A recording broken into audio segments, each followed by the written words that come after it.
तो देखिए सीजफायर यहां पर हो गया, लेकिन सबसे बड़ी बात यहां पर यह है कि सहमति किस किस की है, क्या क्या शर्तें हैं, वो एक बार फिर से हम अच्छे तरीके से आपको समझाते हैं ताकि आप बेहतर तरीके से यहां पर समझ सके। अब ये देखिए, यहां पर हम आपको बताते हैं सीजफायर पर सहमति किसकी है, अमेरिका की तरफ से, इजराइल की तरफ से, ईरान की तरफ से है। लेकिन इजराइल की तरफ से कह दिया गया है कि हिजबुल्लाह पर हम तो हमले जारी रखेंगे।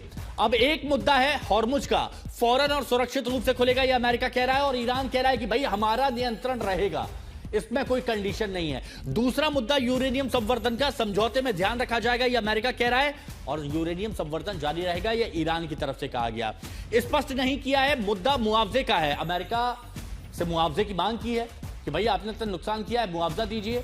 ईरान की तरफ से मांग की गई और वो कह रहा है कि अभी स्पष्ट नहीं है। दूसरी बात, हॉर्मुज के बारे में आपको बताया, अमेरिका कह रहा है कि इसको तुरंत खोला जाएगा, ईरान कह रहा है कि हमारे नियंत्रण में होगा।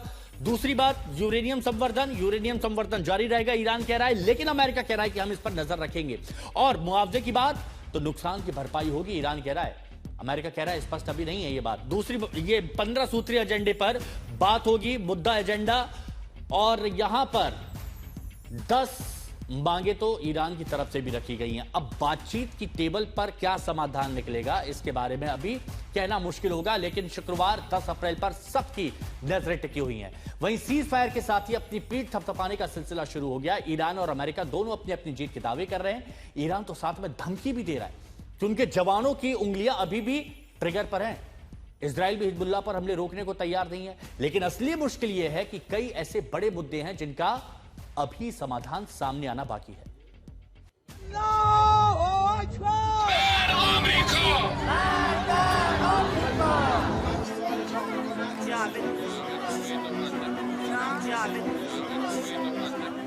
सीजफायर की खबर फैलते ही ईरान में जश्न का सिलसिला शुरू हो गया।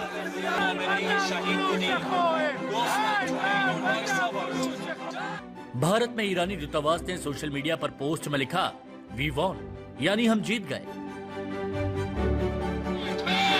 सीजफायर के बाद ईरान की तरफ से जीत का दम भरने वाले बयानों की झड़ी सी लग गई।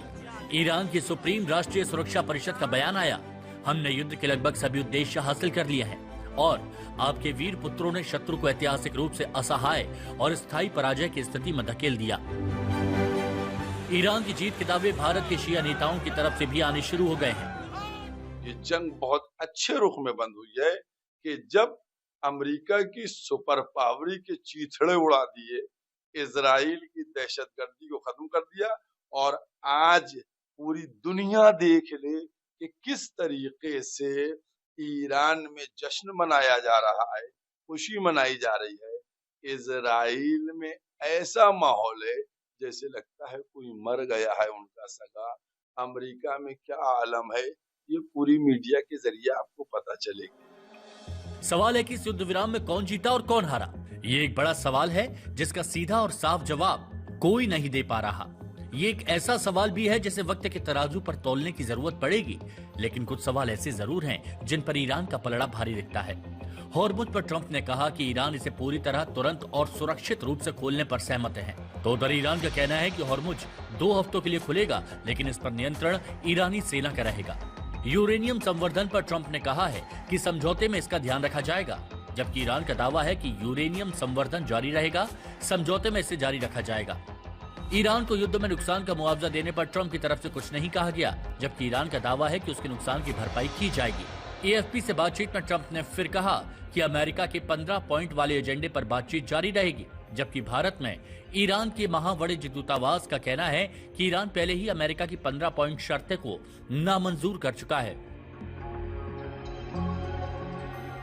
तो ऐसे कई सवाल हैं जिनके जवाब भविष्य के गर्त में छिपे हैं, लेकिन फिलहाल दावों में कोई कमी नहीं है। सीज फायर के बाद एएफपी से बातचीत में ट्रंप का दावा है, लेकिन इस सीज फायर को 100% सही साबित करने के लिए ट्रंप को अभी कई मोर्चों पर ईरान को सहमत होने के लिए मजबूर करना होगा। तेल अवीव से प्रणव उपाध्याय और वॉशिंगटन डीसी से रोहित शर्मा के साथ आज तक ब्यूरो।